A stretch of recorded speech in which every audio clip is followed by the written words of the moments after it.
This video walks you through the brake fluid replacement process for the L-TWOO TT group set.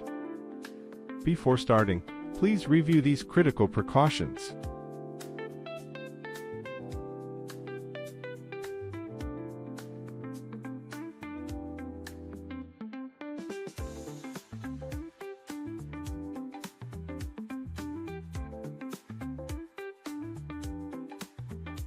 Remove the wheel and brake pads, then insert the piston stop.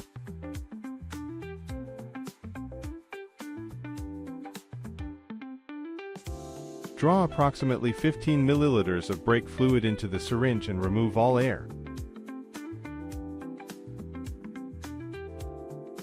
Use the 3mm hex key to loosen the oil fill port screw counterclockwise.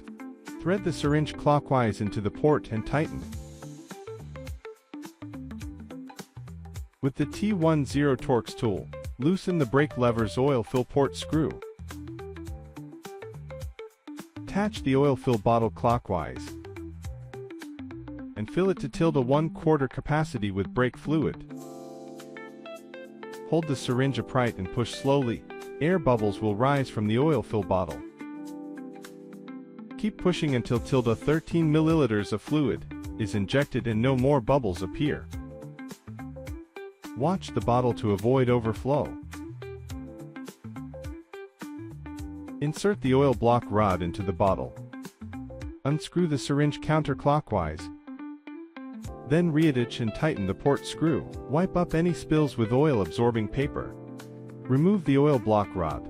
Adjust the handlebar angle as needed, and press the brake lever repeatedly until it feels firm. This means all air is gone.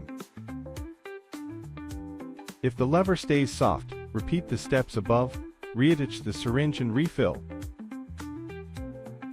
Keep the brake lever top level, insert the oil block rod, and unscrew the oil fill bottle. Use the T10 Torx tool to reattach the port screw, then wipe up any spills.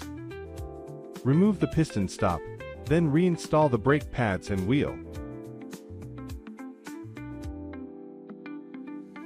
Fine-tune brake lever travel. Use the 2mm hex key to turn the adjustment screw until you get your ideal lever reach. Thank you for watching this video.